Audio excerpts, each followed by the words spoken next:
नीलाम्भुजश्यामलकोमलाङ्गं सीतासमारोपितवामभागम् पाणौ महासायकचारुचापं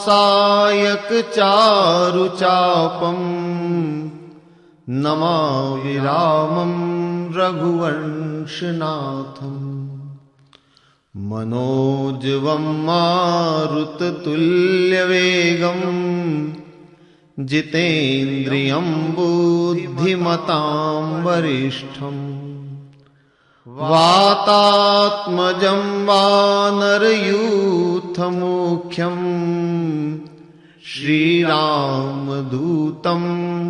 शरणं प्रपद्ये। सच्चिदानन्दरूपाय विश्वोत्पत्त्यादिहेतवे तापत्रयविनाशाय श्रीकृष्णाय वयं नमः। प्रार्थना एवं संकीर्तन साधना है, उपासना है, जीवन के कल्याण का आधार है। मन को एकाग्र करने के लिए सबसे सरल साधन है। संकीर्तन में भक्त यदि तन्मय होकर नर्तकी हो जाए, रोम रोम यदि नृत्य करे, तो संकीर्तन सार्थक होगा और प्रभु की कृपा निश्चित ही हम पर होगी।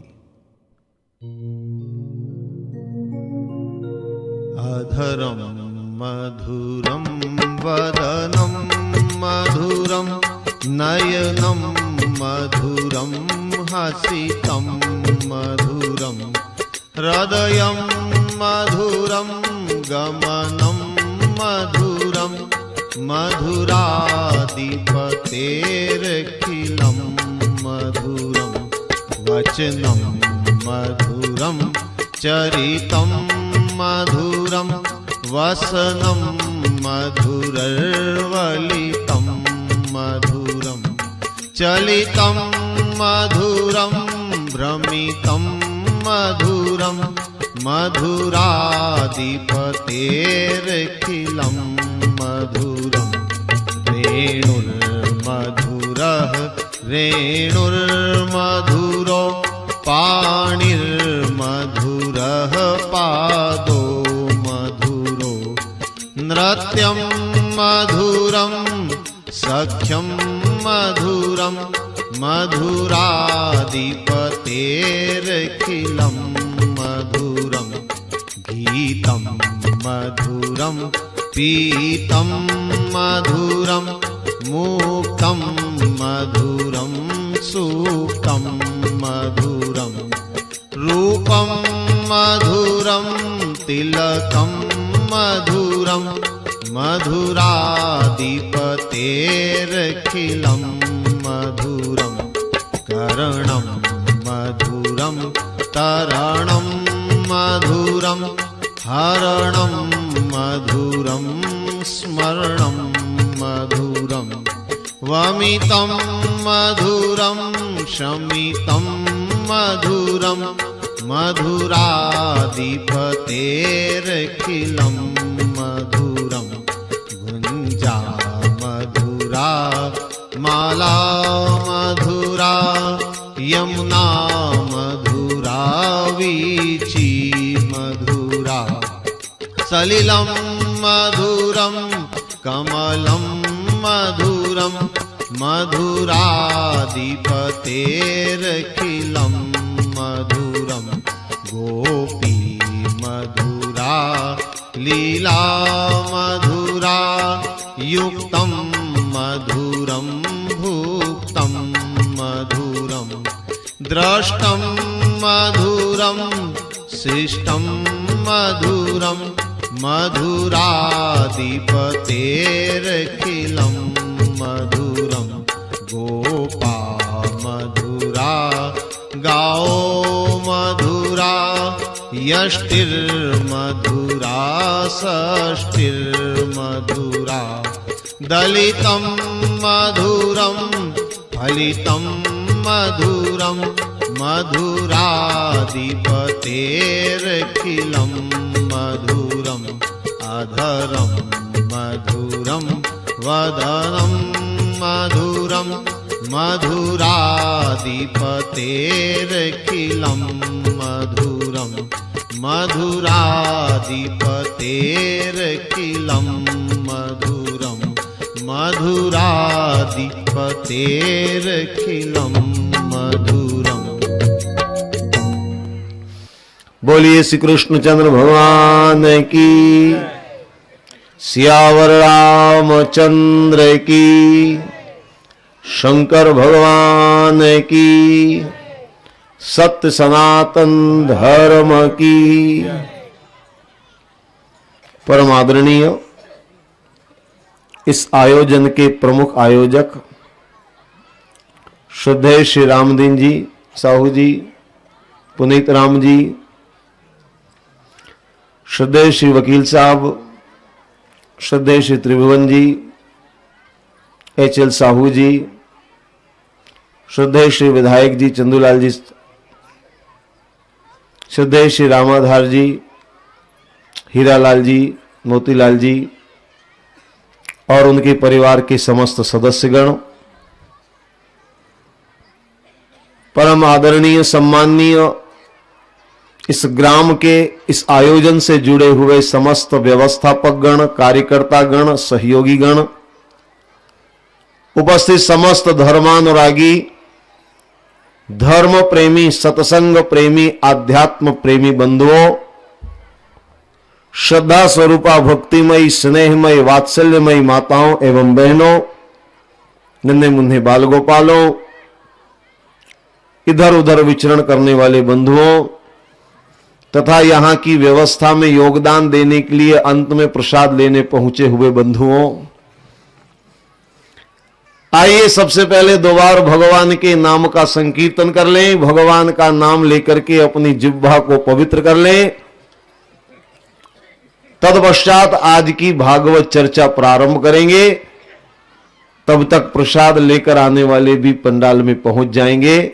बोलो श्री कृष्णचंद्र भगवान की, सियावर रामचंद्र की जय, शंकर भगवान की जय, सत्य सनातन धर्म की जय। आइए हम लोग श्रीमद् भागवत महापुराण की चर्चा करें। जैसा कि मैंने आप लोगों से प्रथम सत्र में भी निवेदन किया था,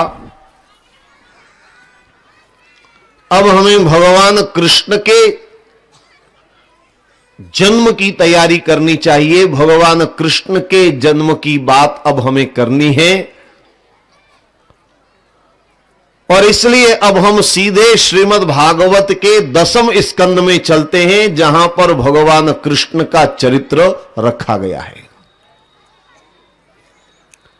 10वें स्कंद में भगवान कृष्ण का चरित्र देखने को मिलता है। तो आइए अब हम 10वें स्कंद प्रारंभ करें, जहां भगवान श्री कृष्ण का जन्म हुआ, जहां भगवान श्री कृष्ण की लीलाओं का वर्णन किया गया।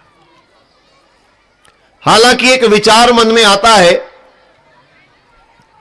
कि भगवान वेद व्यास जी ने भगवान श्री कृष्ण का चरित्र 10वें स्कंद में ही क्यों लिखा।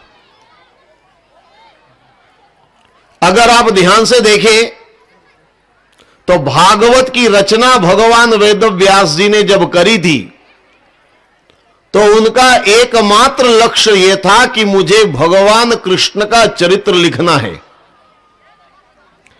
कृष्ण के चरित्र को लिखने के लिए ही इस ग्रंथ की रचना उन्होंने करी है। तो जिस कृष्ण के चरित्र को लिखने के लिए उन्होंने यह ग्रंथ लिखा, जो उनका सबसे मुख्य उद्देश्य था, उसका नंबर कब आया? 10वें स्कंद में आया। कुल 12 स्कंद भागवत में, अगर स्कंद की संख्या के हिसाब से गणित लगाएं तो आधे से ज्यादा भागवत निकल गया है ना। उसके बाद में कृष्ण चरित्र प्रारंभ होता है। तो मन में विचार ही आता है कि आखिर इतना विलंब से कृष्ण का चरित्र क्यों। आखिर इतना बाद में कृष्ण का चरित्र क्यों प्रारंभ होता है, इतने पीछे कृष्ण का चरित्र क्यों रखा गया? एक मन में विचार आता है। जिसके लिए उन्होंने यह ग्रंथ लिखा उसको सबसे पहले लिखना चाहिए, लेकिन इतना बाद में लिखा उन्होंने।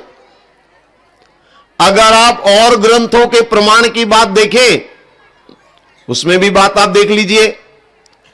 जैसे रामचरितमानस रामायण, अब आपने देखा होगा रामायण में, रामचरितमानस में भगवान राम का जन्म 7 कांड जो हैं, उसमें सबसे पहले कांड में यानी बाल कांड में ही राम जन्म का वर्णन आता है कि नहीं है? और सबसे पहले बाल कांड में राम के जन्म का वर्णन करने से फायदा क्या हुआ? फायदा यह हुआ कि सभी 7 कांडों में आपको राम की कथा, राम का चरित्र देखने को मिल जाता है। इसी तरह से अगर कृष्ण का जन्म भी पहले स्कंद में होता भागवत में, तो विचार करिए सभी 12 स्कंदों में कृष्ण ही कृष्ण की लीला, कृष्ण ही कृष्ण का चरित्र देखने और सुनने को मिलता कि नहीं मिलता? तो उससे आनंद और ज्यादा, क्योंकि कृष्ण का चरित्र ही आनंददायक है। तो मन में विचार आता है कि आखिर भगवान वेद व्यास जी ने कृष्ण का चरित्र इतना पीछे क्यों रखा, इतना विलंब से उन्होंने क्यों लिखा, और उसी के लिए यह सारा ग्रंथ लिखा है। यह उनका मुख्य कार्य है। जैसे मैं एक उदाहरण दिया करता हूं, मान लीजिए आप किसी आवश्यक कार्य से शहर जा रहे हैं, राजधानी जा रहे हैं, रायपुर जा रहे हैं, जाते होंगे, कोई काम आता होगा तो आप जाते हैं। पर आपने अक्सर अनुभव किया होगा कि जब आप जाने होते हैं शहर की ओर, राजधानी की ओर, तो कोई ना कोई आपको जरूर मिल जाएगा जो आपको यह कहेगा, भैया तुम जा रहे हो तो मेरा यह काम भी थोड़ा सा कर देना। जा रहे हो तो कोई इष्ट मित्र आपको कह देगा, कोई अड़ोसी पड़ोसी आपको कह देगा, और अगर कोई नहीं कहेगा तो घर में से कोई ना कोई आपको जरूर कोई काम सौंप देगा। और घर वाले नहीं कहेंगे तो घर वाली तो जरूर कहेगी, जा रहे हो तो ये लेते आना, वो करते आना, सब्जी लेते आना। यानी कोई ना कोई आपको काम जरूर बता देंगे, एक सहज रूप से होता है। पर जब आप शहर जाते हैं, जब आप राजधानी जैसे पहुंचे रायपुर, तो आप सबसे पहले अपने काम पर ध्यान देंगे, जिसके लिए चल करके गए हैं, जो आपका मुख्य है उस पर आप ध्यान देंगे, या दूसरों के बताए काम पर ध्यान देंगे? जो अपना खास काम है उस पर ध्यान देंगे, और बाद में समय मिल गया तो आपने दूसरों का काम कर दिया। नहीं समय मिला, नहीं कर पाए तो आकर कह देंगे टाइम नहीं मिला मुझे, मैं उलझ गया था इसलिए मैं तुम्हारा काम नहीं कर पाया। इतने में खत्म हो गई बात। यानी आदमी अपने मुख्य काम को पहले पूरा करता है, उस पर ध्यान पहले देता है। व्यास जी का मुख्य काम है कृष्ण का चरित्र लिखना, तो सबसे पहले उस पर ध्यान देना चाहिए कि नहीं देना चाहिए? ये बेकार की इधर उधर की बातें कर में उन्होंने 9 स्कंद पूरे कर दिए। इसकी कथा सुना रहे, उसकी कथा सुना रहे। हालांकि सारी कथाएं बड़ी बढ़िया कथाएं हैं, लेकिन असली मुद्दा जो उनका असली उद्देश्य था कृष्ण का चरित्र, वो तो पीछे होता गया। तो मन में एक विचार आता है कि भगवान वेद व्यास जी ने कृष्ण का चरित्र इतना पीछे क्यों किया, 10वें स्कंद में कृष्ण का चरित्र क्यों रखा? उसका कारण है भगवान वेद व्यास जी ने बहुत सोच समझ करके 10वां स्कंद चुना है। 10वां स्कंद चुनने का मतलब यह है कि पहले 9 स्कंद पूरे होंगे तभी कृष्ण का जन्म होगा। 9 स्कंद पूरे होने का मतलब यह है कि जीवन में जब तक नवदा भक्ति नहीं होगी तब तक भगवान मिलने वाले नहीं है। परमात्मा को अगर पाना है तो 9 स्कंद पहले चाहिए, यानी नवदा भक्ति जीवन में पहले आनी चाहिए। बिना भक्ति के भगवान मिलने वाले नहीं है। नृणाम जन्म सहस्त्रेण भक्तो प्रीतिर्हि जायते कलो भक्तिर भक्त्या कृष्ण पुरः स्थित। शास्त्रों में कहा है कि कोटि जन्मों के पुण्य जब उदय होते हैं तो भक्ति प्रादुर्भूत होती है, और जब भक्ति का उदय होता है तभी भगवान की प्राप्ति होती है। इसलिए बिना भक्ति के भगवान मिलने वाले नहीं। भगवान वेद व्यास जी ने केवल कथाएं नहीं रखी है, बल्कि उन्होंने सिद्धांत रखा है। और कृष्ण के जन्म का सिद्धांत यह है, परमात्मा को पाने का सिद्धांत यह है कि पहले हमारे अंदर भक्ति हो तो फिर भक्ति से भगवान की प्राप्ति होगी। इसलिए उन्होंने 9 स्कंध रखे हैं, और इन 9 स्कंधों में जो कथा है वो कथा भी नवदा भक्ति को समझाने के लिए है। नवदा भक्ति श्रवणम कीर्तनम विष्णु स्मरणम पाद सेवनम अर्चनम वंदनम दास्यम साख्य आत्म निवेदनम, ये जो नवदा भक्ति का वर्णन भागवत में किया गया, इसी के आधार पर ये 9 स्कंधों की कथाएं रखी गई हैं। आप कथाओं में देखते हैं कहीं ध्रुव की कथा, कहीं प्रहलाद की कथा, कहीं पुरंजन की कथा, कहीं पर अजामिल की कथा, कहीं पर गजेंद्र की कथा। ये सब कथाएं अलग अलग भक्ति के भाव को अभिव्यक्त करने के लिए है कि भक्ति कैसी होनी चाहिए, क्योंकि बिना भक्ति के भगवान मिलने वाले नहीं है। तो ये 9 स्कंदों को आप व्यर्थ मत समझिए, ऐसा मत समझिए कि बेकार में उन्होंने इतना समय क्यों गंवाया है, बल्कि ये तो एक सिद्धांत है कि जब तक भक्ति नहीं पूरी होगी भगवान कहां से मिलेंगे। एक एक स्कंद की बात एक एक भक्ति के लिए रखी है। जैसे उदाहरण के लिए मैं बताऊं आपको, सबसे पहली भक्ति है श्रवणम। श्रवणम यानी सुनना।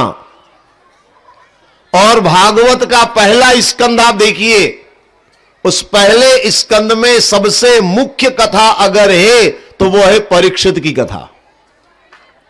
कथाएं तो बहुत सारी हैं, पर मुख्य कथा जो है वो परीक्षित की कथा है। परीक्षित की कथा का मतलब यह है कि श्रवण कैसा होना चाहिए, बोले परीक्षित जैसा होना चाहिए। एक बार परीक्षित ने भागवत की कथा सुनी और एक ही बार सुन करके उसने मुक्ति को प्राप्त कर लिया। श्रवण ऐसा होना चाहिए, एक बार सुनने से उद्धार हो जाए। श्रवण की भी एक विधि है, श्रवण की भी एक कला है। अगर सही ढंग से सुनना आ जाए तो एक बार सुन करके भी हम अपना उद्धार कर लेते हैं। तुलसीदास जी के बारे में शायद आपने सुना है, सुना शायद होगा, नहीं तो मैं आपको बता दूं। तुलसीदास जी के जीवन के बारे में कहा जाता है कि वो प्रारंभिक जीवन में कोई भगवान के भक्त नहीं थे, वो तो पत्नी भक्त थे। पत्नी के प्रेम में इतने डूबे हुए थे कि उन्हें कुछ भी होश नहीं रहता था। एक बार पत्नी मायके गई, अलग कभी रही नहीं, और तुलसीदास जी से अलग रहा नहीं गया। तो रात को बड़ी बेचैनी लगी, कैसे रहूंगा मैं उसके बिना। तो आधी रात को घर से निकले, आंधी और तूफान था, कोई चिंता नहीं, चलते गए। नदी पार करनी थी, बाढ़ आ रही थी, एक मुर्दे के ऊपर चढ़ गए, उसे लकड़ी का गट्ठा समझ करके उसके ऊपर चढ़ गए, नदी पार कर ली और पहुंचे अपनी पत्नी के पास। इस हाल में जब पत्नी ने देखा पति को कि ऐसी विपरीत परिस्थिति में भी ऐसे रातम रात भाग करके आए, तो पत्नी के मुंह से निकल गया, लाजन लागत आपको दौड़े आयो साथ, और धिक धिक ऐसे प्रेम को कहा कहूं मैं नाथ। और अस्ति चर्म मम देहमय तामे ऐसी प्रीत, ऐसी जो श्री राम में होतन तव भवभीत। इतना ही कहा तुलसीदास जी को, पत्नी ने इतना सा कहा, और तुलसीदास जी ने पत्नी की बात ऐसे सुनी कि एक क्षण के अंदर तुलसीदास जी का जीवन बदल गया। तुलसीदास जी महान संत बन गए, भक्त शिरोमणि बन गए, राम कथा के प्रणेता बन गए। यह है सुनने की बात। सुनते तो हम लोग भी होंगे। पत्नी की फटकार आपने भी सुनी होगी। कितने तुलसीदास बने, कोई दूसरा नहीं बन पाया। क्योंकि सुनना ही नहीं आता हमें, इसलिए तो जहां है वहीं के वही है। तो श्रवण एक साधना है। सुनना कैसा होना चाहिए? परीक्षित जैसा होना चाहिए। परीक्षित ने एक बार सुना और एक बार सुनकर के ही परीक्षित का उद्धार हो गया। एक बार सुनना भी जीवन को बदल देता है। एक नहीं, ऐसे 20 प्रमाण और उदाहरण हमारे यहां देखने को मिलते हैं। परीक्षित कैसा सुनता है? थोड़ा परीक्षित के बारे में आपको बता दूं मैं। परीक्षित का सुनना कैसा होता है? यह 10वें स्कंद जब प्रारंभ हो रहा था तो यहां पर एक छोटा सा प्रसंग आता है भागवत में कि जब 10वें स्कंद प्रारंभ होने लगा तो सुखदेव जी ने परीक्षित से कहा कि राजन, आप बहुत लंबे समय से लगातार बैठ करके कथा सुन रहे हो और लगातार चल रही थी कथा। ये ऐसा नहीं कि 2 घंटे के बाद चलिए भंडारे में भोजन करिए और फिर आइए और जलपान करिए, और ये वाला मामला नहीं था। लगातार कथा चल रही थी, लगातार कथा सुनाई जा रही थी। तो सुखदेव जी ने कहा, राजन, बहुत लंबे समय से आप लगातार बैठकर कथा सुन रहे हो, तो थोड़ा बीच में विश्राम कर लो। भूख लगी होगी, कुछ थोड़ा ग्रहण कर लो। अरे और कुछ नहीं तो कम से कम प्यास लगी होगी, पानी वानी तो कम से कम आप पी लीजिए, फिर आगे की कथा शुरू करेंगे। एक तरह से ये मध्यांतर समझ लो, तो थोड़ा जलपान कर लो। तो जानते परीक्षित ने क्या कहा? परीक्षित ने कहा, आप बिल्कुल कथा बंद मत करिए, मुझे प्यास व्यास कुछ नहीं लगी है। कमाले, इतने लगातार बैठ करके इतने दिन से कथा सुन रहे हो, प्यास नहीं लगी तुम्हें? बोले बिल्कुल नहीं लगी। क्यों नहीं लगी? बोले नेशाति दुह क्षहा क्षुण्माम त्यक्तो दम विबाधते पिबंतम त्वन मुखाम भोज च्युतम हरि कथामृतम। परीक्षित ने क्या कहा सुखदेव जी से? महाराज, आपके मुखारबिंद से मैं कथामृत पी रहा हूं, कथा का अमृत पी रहा हूं। अब अमृत पीने वाले को सादा पानी याद कहां आएगा? मेरी प्यास कहां लगने वाली है? मैं तो पी रहा हूं, और क्या पी रहा हूं? अमृत पी रहा हूं। तो अमृत पीने वाले को ये पानी याद कहां आएगा? इसलिए न तो मुझे पानी याद आ रहा है, न मुझे कोई थकान लग रही है। आप तो लगातार कथा सुनाते रहिए। ये हाल है किसका? राजा परीक्षित का, सुनने वाले का। और हमारा हाल क्या है? आप खुद जांच लीजिए अपने आप को, आप खुद समझ जाएंगे। हमारा हाल यह है कि 2-2.5 घंटे बैठना है कथा सुनने के लिए, ज्यादा नहीं, मात्र 2-2.5 घंटे बैठना है। और पानी तो बहुत दूर की बात है, बहुत सारे लोगों को तो 2-2.5 घंटे में बीड़ी सिगरेट याद आ जाती है। मैं कई बार लोगों को देखता हूं किनारे पर बैठते हैं और धीरे से थोड़ा उधर जा करके फूंक फांक के फिर बैठ जाते हैं। और मान लो 2-2.5 घंटा हिम्मत करके रुक भी गए, कथा है और धार्मिक भावना है, यहां पर आए हैं इतनी दूर से चल के, तो मान लो 2-2.5 घंटे रुक भी गए, तो जैसे ही कथा पूरी होती है मैं देखता रहता हूं उधर। दरअसल मुझे बिठाते ही ऐसी जगह कि मैं उधर देखूं, आप इधर देखते मैं उधर देखता हूं। तो जैसे ही कथा पूरी होती है आगे वाले आरती करते रहेंगे, काम आगे वालों का है आरती करने का, यह आयोजक परिवार का काम है। पीछे क्या होगा? एक साथ 40-50 लोगों के इंजन शुरू हो जाएंगे। क्यों? बहुत रुक गए, 2-2.5 घंटा रुक गए, मतलब अब बर्दाश्त नहीं होता। पहले धुआं निकालेंगे, फिर बाकी आके ओम जय जगदीश हरे में शामिल हो जाएंगे। मैं बता रहा हूं कि हमारी स्थिति क्या है और परीक्षित की स्थिति क्या है। और अगर कहते हैं कि परीक्षित ने एक बार मोक्ष प्राप्त कर लिया तो कोई आश्चर्य की बात नहीं है। ऐसी स्थिति जहां उत्पन्न हो कि ना आदमी को भूख का ध्यान रहे, न प्यास का ध्यान रहे, ऐसी तन्मयता और ऐसी तल्लीनता अगर कथा श्रवण में आ जाए तो एक बार में आप भी मुक्ति को प्राप्त कर सकते हैं, कोई बहुत बड़ी बात नहीं। तो श्रवण कैसा होना चाहिए? पहले स्कंद में, पहली भक्ति श्रवण में पहले स्कंद में इसका वर्णन किया गया। तो ये जो 9 स्कंद है, मैं सभी स्कंदों की व्याख्या नहीं करूंगा वरना कृष्ण जन्म रह जाएगा, और उसी के लिए हम यहां बैठे हैं।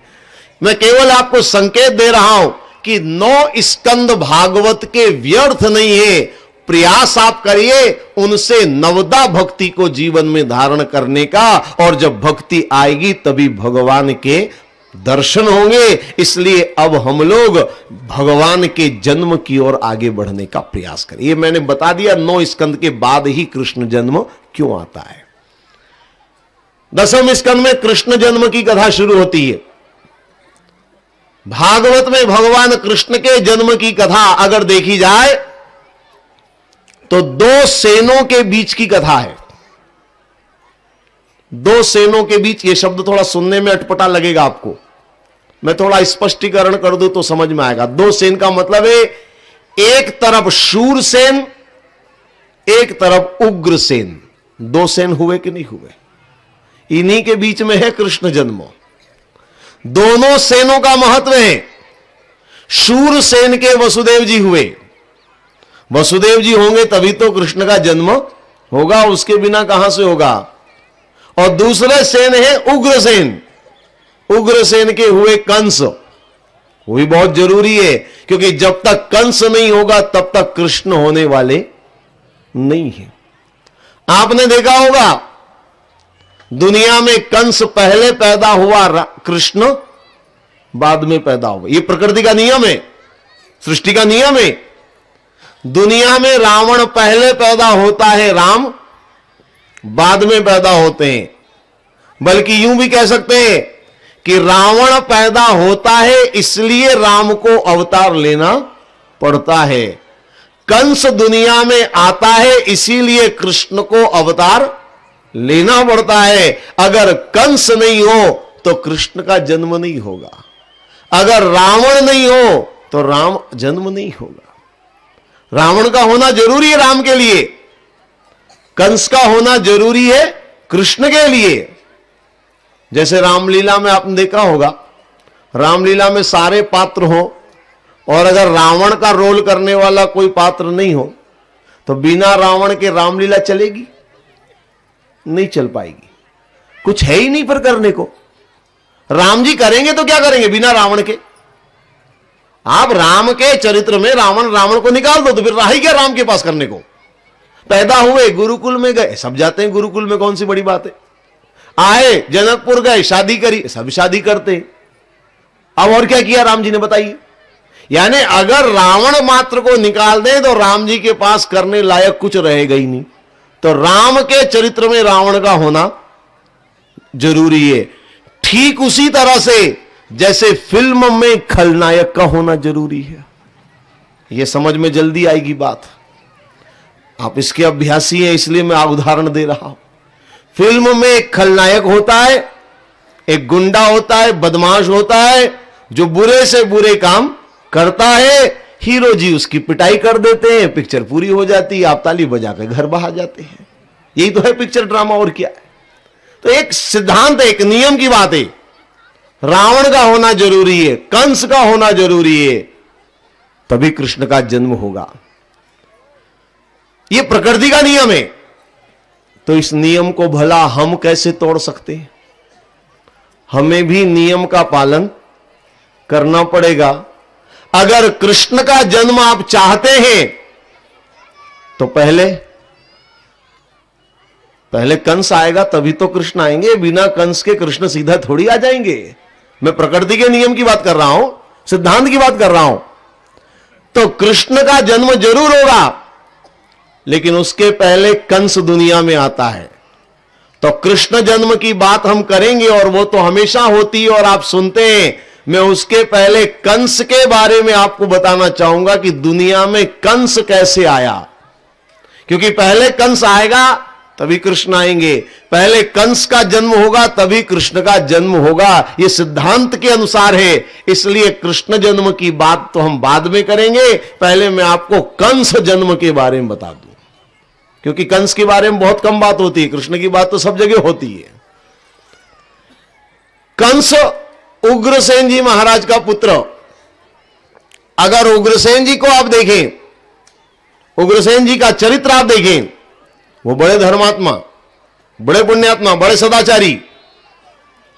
इसीलिए कंस को मारने के बाद भगवान ने मथुरा की गद्दी पर उग्रसेन जी को ही बिठाया। मतलब वो बड़े धर्मात्मा थे, बड़े पुण्यात्मा थे, बड़े न्याय प्रिय थे, प्रजा के अच्छे पालक थे वो। अब मन में विचार आता है कि बाप इतना धर्मात्मा, बाप इतना पुण्यात्मा, तो बेटा इतना नालायक कैसे हो गया? उग्रसेन जी महाराज के कंस जैसा दुष्ट बालक कैसे पैदा हुआ? इसके बारे में कथा आती है शास्त्रों में। हालांकि श्रीमद् भागवत महापुराण में इसकी कोई कथा नहीं है, और इसी कारण कंस के बारे में बातें कम लोग जानते हैं, बहुत कम बातें हो पाती हैं, क्योंकि भागवत में इसकी कोई कथा नहीं है। लेकिन हरिवंश पुराण में और कुछ और ग्रंथों में इसके बारे में जो कथा आती है, मैं वो कथा आपके सामने रख रहा हूं। आप कंस को भी जान जाएंगे और उसके अंदर जो दुष्प्रवृत्तियां हैं उसको भी आप जान जाएंगे। संक्षेप में पहले कथा आप सुन लें, उसके बाद उसके बारे में कुछ बातें भी हम लोग करेंगे। वर्णन यह है कि उग्रसेन जी महाराज की पत्नी, जिसका नाम पद्मावती है, चूंकि पद्मावती के बारे में बात किए बिना तो संतान की बात हो ही नहीं सकती, इसलिए मुझे बताना पड़ रहा है। उग्रसेन जी महाराज पिता हैं कंस के, और माता का नाम जो है वो पद्मावती है। अब कथा क्या है, एक बार ये पद्मावती किसी पर्वत पर, जिसका नाम सुयामुन पर्वत भागवत बताया गया शास्त्रों में, सुयामुन पर्वत के ऊपर ये विचरण करने के लिए गई, घूम रही थी वहां पर, पर्वत का सौंदर्य देख रही थी, प्रकृति की सुंदर छटा को वो निहार रही थी। वहां पर बड़ी मस्ती से जो है वो टहल रही थी।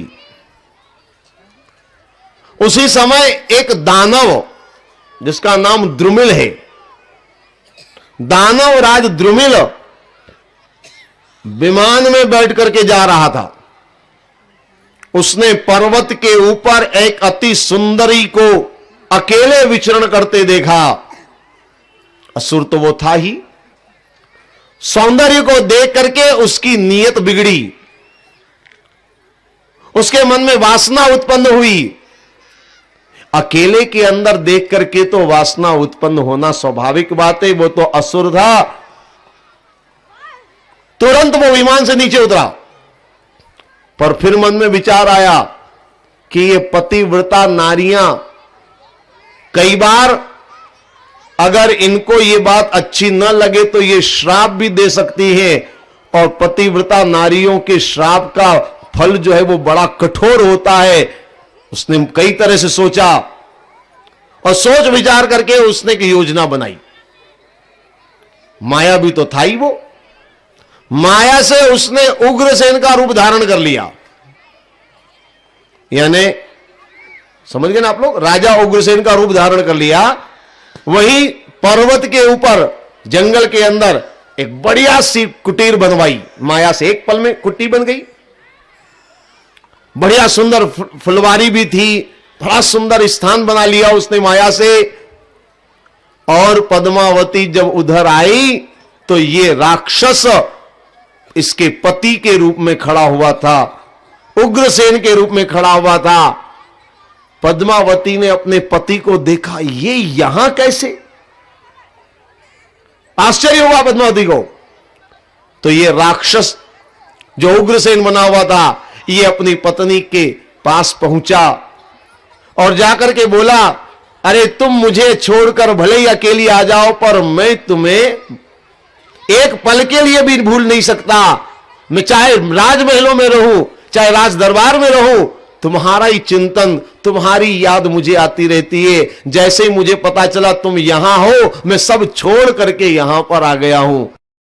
ऐसा सुंदर मौसम है, एकांत है, सुंदर प्रकृति की छटा है, और तुम अकेली यहां पर विचरण कर रही थी, तो तुम्हें कैसे पूरा आनंद आएगा, इसलिए तुम्हारा साथ देने के लिए मैं चला आया।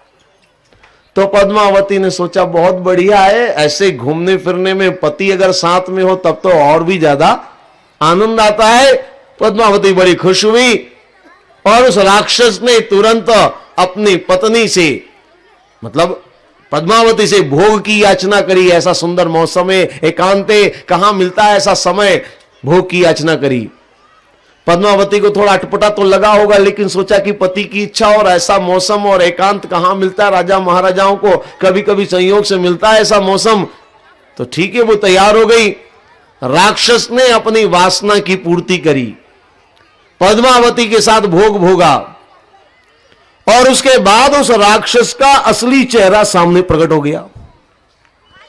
जैसे ही राक्षस ने अपना असली चेहरा सामने प्रकट किया, पद्मावती तो देख करके मूर्छित हो गई। एकाएक जिसको पति अभी तक मान रही थी, जिसको अपना सब कुछ सौंप दिया, अब पता चला कि ये मेरे पति नहीं बल्कि ये कोई असुर है, राक्षस है, तो स्वाभाविक बात है वो एकदम से मूर्छित हो गई, अचेत हो गई। थोड़ी देर में होश आया, उस राक्षस ने जल के छींटे वगैरह दिए, जैसे तैसे होश आया।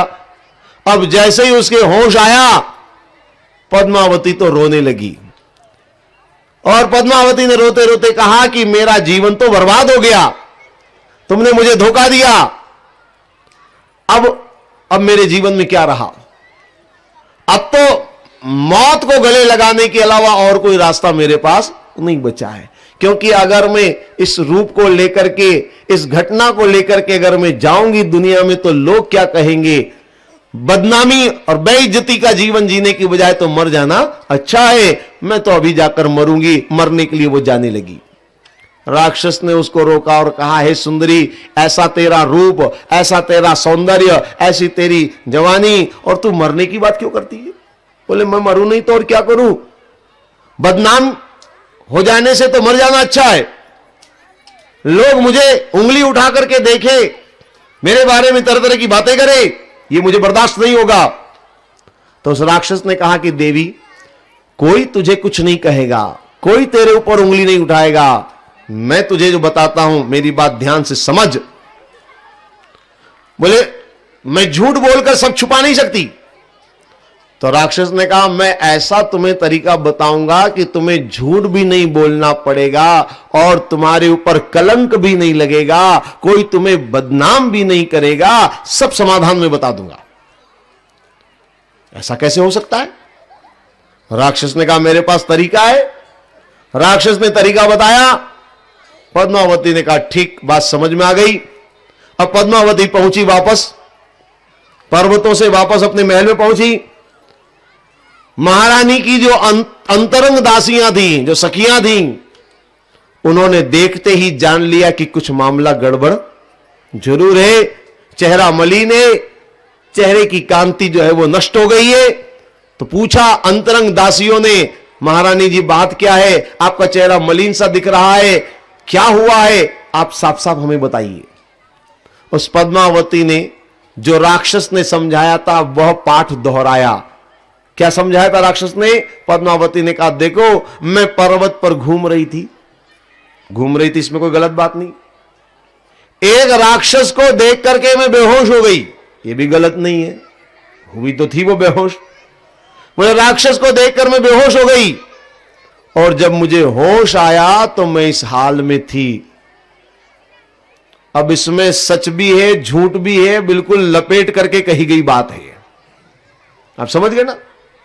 जब सखियों ने यह सुना तो सखियों ने मन में सोचा, अरे जब बेहोश हो जाने के बाद इसके साथ कुछ हुआ है तो इसमें इसका कोई दोष नहीं है।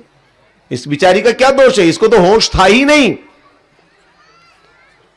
महाराज उग्रसेन आए। उग्रसेन ने भी देखा चेहरा बड़ा मलिन है।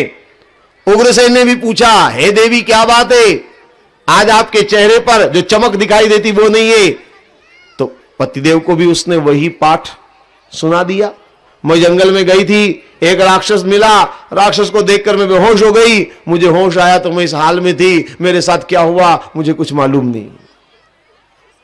तो उग्रसेन जी महाराज ने भी विचार किया, बड़े बुद्धिमान बड़े समझदार आदमी थे। उन्होंने सोचा अब जो भी हुआ बेचारी इसका तो उसमें कोई दोष है नहीं, तो इसको दंड देने से क्या है, जो होना होगा वो होकर रहेगा। ये पद्मावती गर्भवती हुई, उस राक्षस के भोग के कारण पद्मावती गर्भवती हुई। आकाशवाणी ने बता दिया कि द्रुमिल दानव के भोग से इसके गर्भ में बालक है, इसलिए बालक जो होगा वो दानवीय बालक होगा, आसुरी प्रवृत्ति का होगा, बुरे कर्म करने वाला अत्याचारी होगा, ऐसा घोषणा करके बता दिया।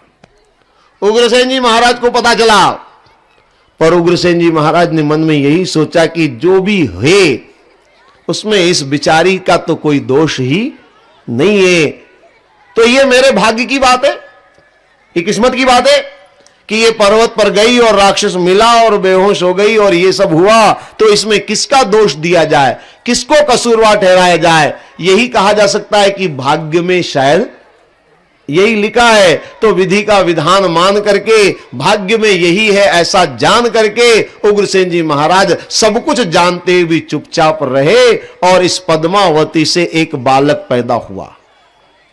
आप समझ रहे होंगे मैं जिसकी कथा सुना रहा हूं, यह बालक है कंस। कंस का जन्म हुआ, आकाशवाणी ने जैसा बताया था कंस उसी प्रवृत्ति का हुआ। और इस कथा से एक बात आपके समझ में आ रही होगी कि कंस के अंदर जो बुराइयां हैं, कंस में जो आसुरी प्रवृत्तियां हैं, वो इसलिए क्योंकि ये द्रुमिल दानव के अंश से पैदा हुआ।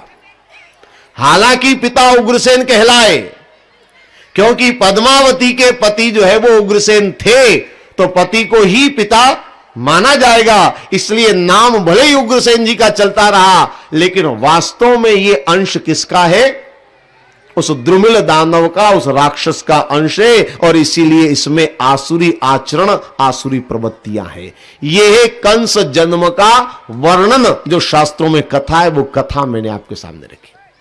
पर यह तो केवल कथा है, और मैं हमेशा आपसे कहता रहा हूं, केवल कथाएं नहीं करनी हमें, बल्कि कथाओं को समझने का प्रयास भी हमें करना है, उस पर हमें चिंतन मनन भी करने का प्रयास करना है।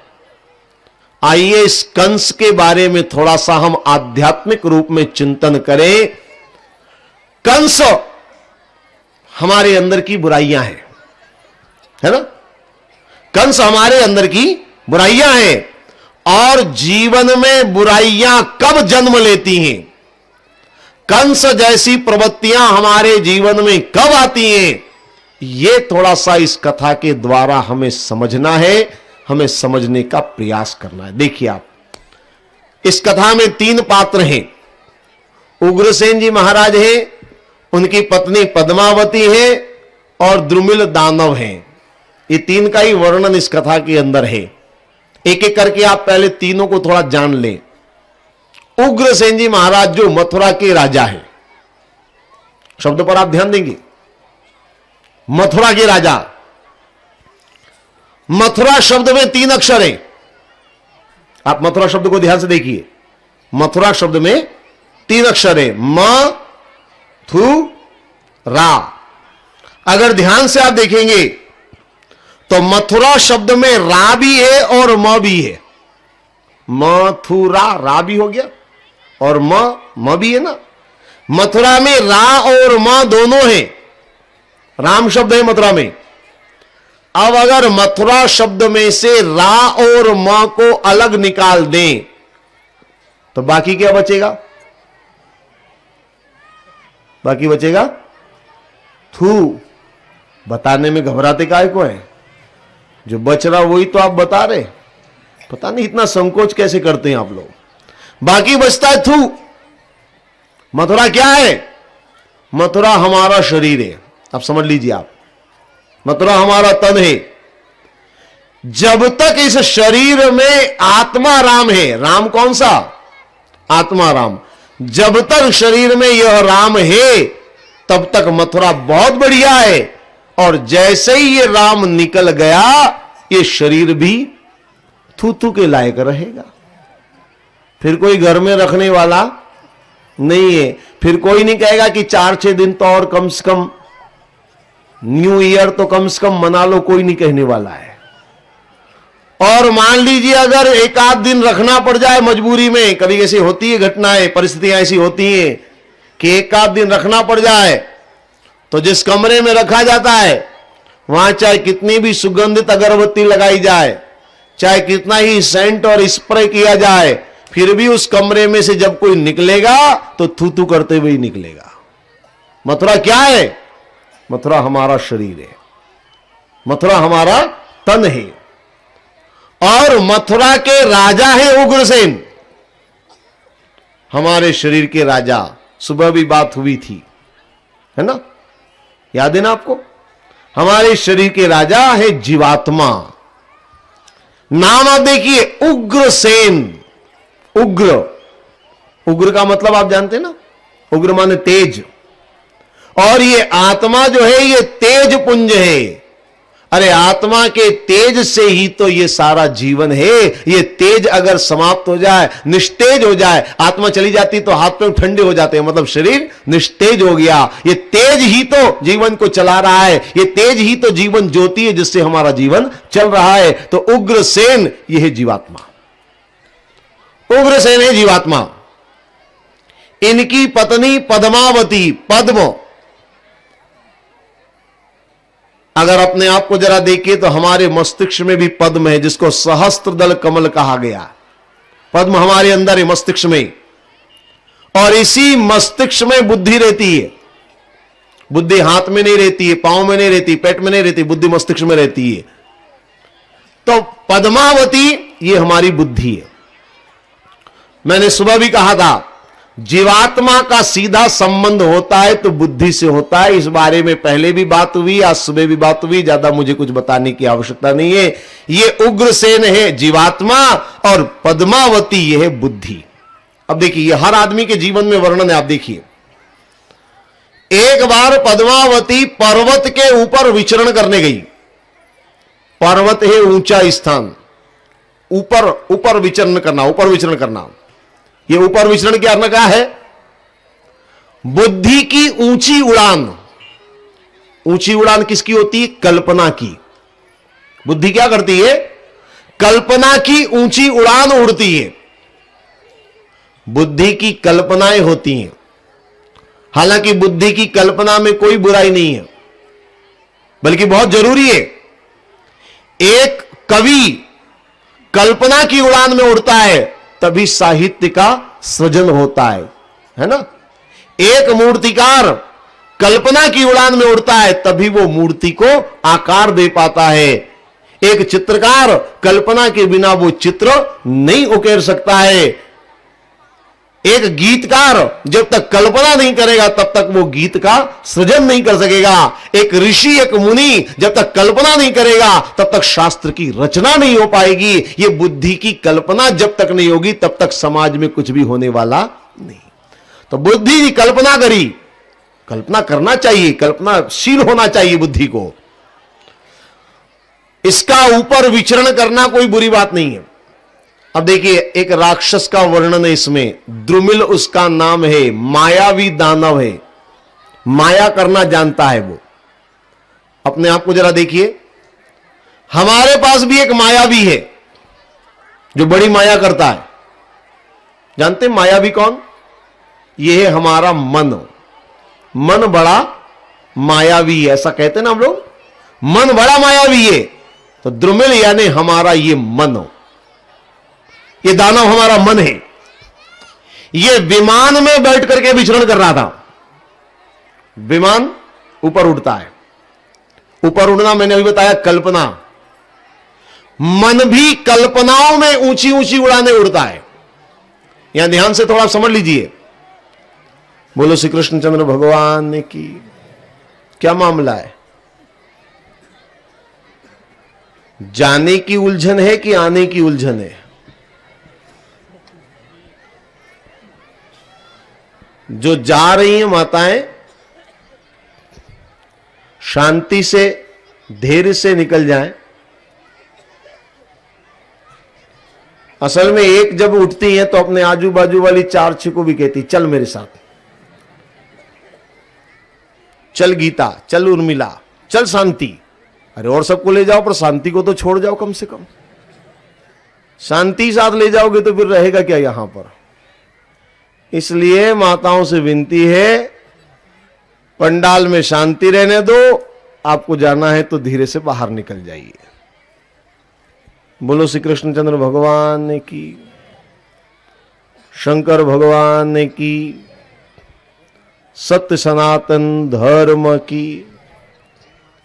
बैठने की तकलीफ हो तो अभी और आगे भी खिसक सकती है माताएं, बताए तो सही कोई कि पीछे जगह कम है।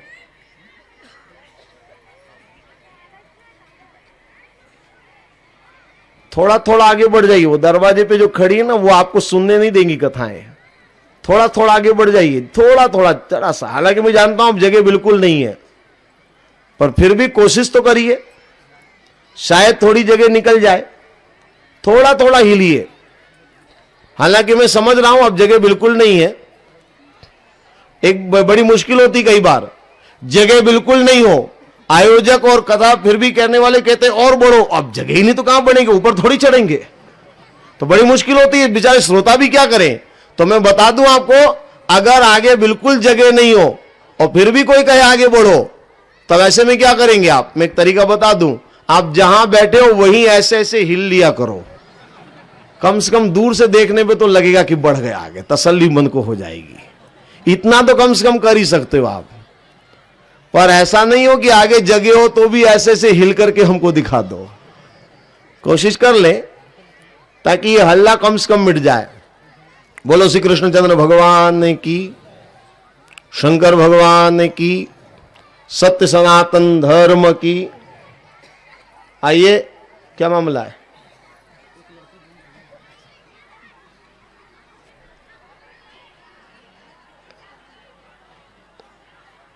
हाँ, एक लड़की गुम गई है, भोजनशाला में तो नहीं है। चलिए कोई बात नहीं है, इतनी भीड़ में एक आध थोड़ा इधर उधर हो जाना बच्चों का स्वाभाविक है, ध्यान रखें। और अगर किसी को मिल जाए तो यहां ले आए, और यहां नहीं लाए तो जहां पर उसको पहुंचना है वहां पहुंचाएं। ये किसको लेकर आ रहे हैं, उधर देखिए आप।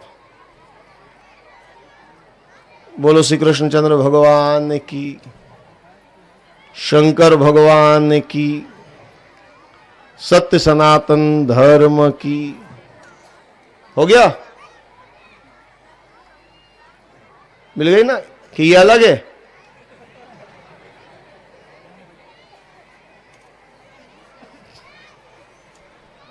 आइए, आ जाइए। हाँ, हो गया काम। अब आप चिंता मत करिए, हो गया है। एक बच्ची पर 100 माताएं नजर रखेंगी तो बड़ी मुश्किल हो जाएगी। अपने वाली पे ही नजर पहले रख लो ना, तो ये झंझट ही पैदा नहीं हो। आइए अपनी बात पर आ जाए, जो मैं आपसे कह रहा था। तो कल्पनाएं बुद्धि की भी होती हैं, कल्पनाएं मन की भी होती हैं। ये ध्यान रख लीजिए आप, दोनों कल्पनाशील है, दोनों में कल्पनाएं होती हैं। थोड़ा अंतर क्या है, मन की जो कल्पना है वो भौतिकता की कल्पना है। मन कल्पना करता है भौतिक सुखों की, कार मिल जाए, ऐसा बंगला हो, ऐसे गहने हो, ऐसी साड़ी पहनूं, ऐसा ये होना चाहिए। ये कल्पना किसकी है? ये मन की कल्पना है। मन हमेशा भौतिक सुखों की कल्पना करता है और बुद्धि हमेशा कुछ खोज और कुछ नएपन की तरफ कल्पना करती है। सृजन होता है बुद्धि की कल्पना से, मन सृजन नहीं करता है।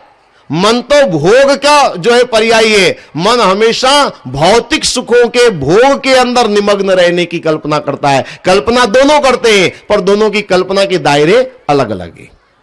और एक बात और बता दूं मैं, दोनों तरह की कल्पनाओं में कोई बुराई नहीं है। मन की कल्पना में भी कोई बुराई नहीं है। कार की कल्पना अगर आप करें तो इसमें कोई बुराई नहीं मानता मैं। एक और मकान हमारे बन जाए, ऐसी कल्पना अगर आप करते हैं तो इसमें भी कोई बुराई नहीं है। अगर आप घर में कोई और सुख सुविधा का साधन आ जाए, इसकी कल्पना करते हैं तो इसमें भी कोई दोष नहीं है। कल्पनाएं करने में कोई बुराई नहीं है। फिर बुराई किसमें है? ध्यान से जरा समझने का प्रयास करें। इस दानव राज द्रुमिल ने क्या किया? माया से नकली रूप धारण किया और नकली रूप धारण करके इसने पद्मावती को धोखा दिया।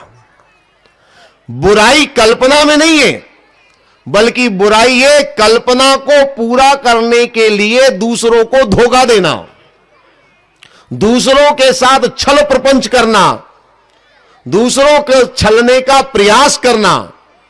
मन अगर कार की कल्पना करे तो उसमें बुराई नहीं है, पर कार पाने के लिए अगर वो अनैतिक आचरण करे, कार पाने के लिए अगर वो छल प्रपंच करे, कार पाने के लिए अगर वो किसी को धोखा दे, किसी के साथ बेईमानी करे, गलती उसमें है, दोष उसमें है। कल्पना में कोई बुराई नहीं है, लेकिन कल्पना को अगर गलत तरीके से पूरा करना चाहता है तो उस बुराई उसमें है। इसने क्या किया? माया से नकली रूप धारण किया, धोखा देने का षड्यंत्र रचा। ये इसने किया, इसने उग्रसेन का रूप धारण कर लिया। अब ये जो पद्मावती है, इसके बारे में भी थोड़ा विचार करिए। पद्मावती अगर चाहती तो थोड़ा अपने दिमाग का अगर उपयोग करती, थोड़ा सा सोचती कि मैं यहां जंगल में आई हूं, किस जगह पर मैं विचरण कर रही हूं, इसका पतिदेव को पता कैसे चल गया, राजकार्य छोड़कर ये अचानक कैसे आ गए। होनी चाहिए मन में शंका कि नहीं होनी चाहिए? सोचना चाहिए कि नहीं सोचना चाहिए? कैसे आ गए, कैसे इन्हें पता चल गया? और ये अचानक दिन को इस तरह से भोग की याचना जो कभी नहीं करते हैं, जिनका स्वभाव ही नहीं है, इस तरह से ये क्यों कर रहे हैं? ऐसा मन में विचार आना चाहिए कि नहीं आना चाहिए? लेकिन पद्मावती ने भी क्या किया? आंख मूंद करके समर्पण किया।